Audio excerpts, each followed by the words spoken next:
এক মাদ্রাসার ছাত্র তার হুজুরকে প্রশ্ন করল, হুজুর, হাসরের দিন বান্দার হিসেব নিকেশ কেমন হবে?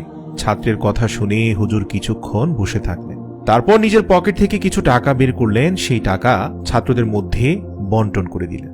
একজনকে দিলেন 100 টাকা, আরেকজনকে দিলেন 75 টাকা, তৃতীয় জনকে দিলেন 50 টাকা, চতুর্থ জনকে দিলেন 25 টাকা, পঞ্চম জনকে দিলেন 10 টাকা, ষষ্ঠ জনকে দিলেন 5 টাকা।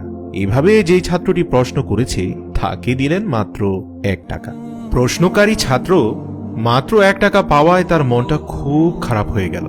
হুজুরের এমন অসম বন্টনে সে ভীষণ কষ্ট পেল।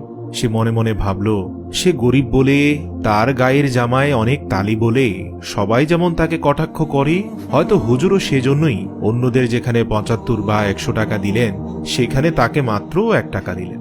সে মনে মনে ভাবল, হুজুর আমাকে এভাবে কেন অপমান করল? এদিকে হুজুর টাকা বন্টন শেষে সেই ছাত্রের মন খারাপের বিষয়টা টের পেলেন। তিনি সব ছাত্রদের মাঝে তাকিয়ে মুচকি হেসে বললেন, আজ তোমাদের ছুটি।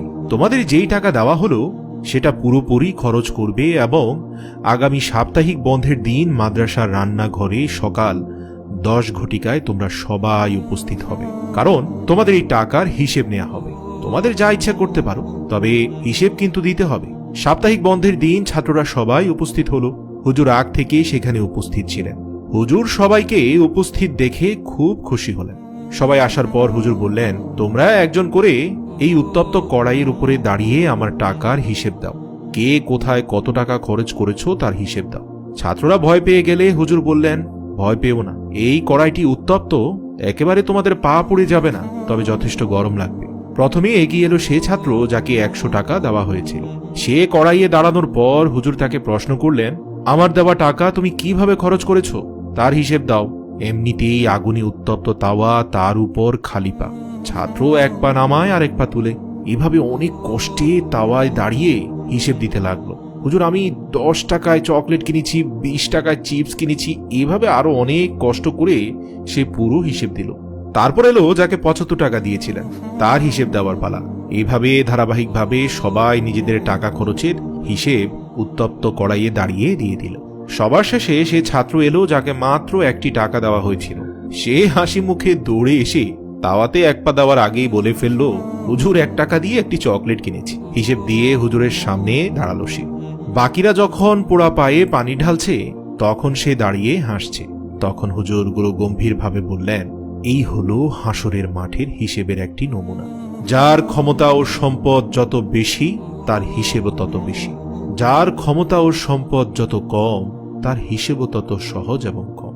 প্রিয় দর্শক, হাসরের ময়দানের বর্ণনা দিতে গিয়ে মহানবী সাল্লাল্লাহু আলাইহি ওয়াসাল্লাম বলেন, কিয়ামতের দিন মানব জাতিকে শ্বেত মিশ্রিত এমন এক সমতল ভূমিতে একত্র করা হবে যেন তা পরিচ্ছন্ন আটার রুটির মতো। ওই জমিনে কারো বাড়িঘরের কোনো চিহ্নই থাকবে না। এছাড়াও মহান রব্বুল আলামিন সূরা তাহার 106 এবং 107 নং আয়াতে বলেন, বিচার দিবসে আল্লাহ জমিনকে এমন সমতল মসৃণ ধূসর ময়দানে পরিণত করবেন যে তুমি তাতে কোনো বক্রতা ও উচ্চতা দেখতে পাবে না। রাসূল সাল্লাল্লাহু আলাইহি ওয়াসাল্লাম বলেন, কিয়ামতের দিনটি প্রচণ্ড উত্তপ্ত থাকবে। তিনি বলেন, বিচার দিবসে সূর্যকে মানুষের কাছে আনা হবে, তা হবে তাদের থেকে 1 ফারসাক অর্থাৎ 3 মাইল দূরত্বের সমান। ব্যক্তির আমল অনুযায়ী ঘামের মধ্যে অবস্থান করবে।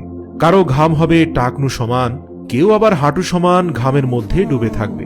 অধিক পাপ করার কারণে কারো আবার কোমর সমান ঘামের মধ্যে ডুবে থাকতে হবে। পাপে জর্জরিত হয়ে যারা নিজেদের চোখকে অন্ধ করে ফেলেছে তারা তো মুখ সমান ঘামের মধ্যে ডুবে থাকবে। হে আল্লাহ, আপনি আমাদের হিসাবকে সহজ করে দিন, আমিন। মনে রাখবেন, আমরা শুধু গল্প শোনাচ্ছি না, আলোর পথ দেখাচ্ছি। আলোর পথের একটি ভিডিও শেয়ার করার মানে হচ্ছে আপনিও আলোর পথ দেখাচ্ছেন।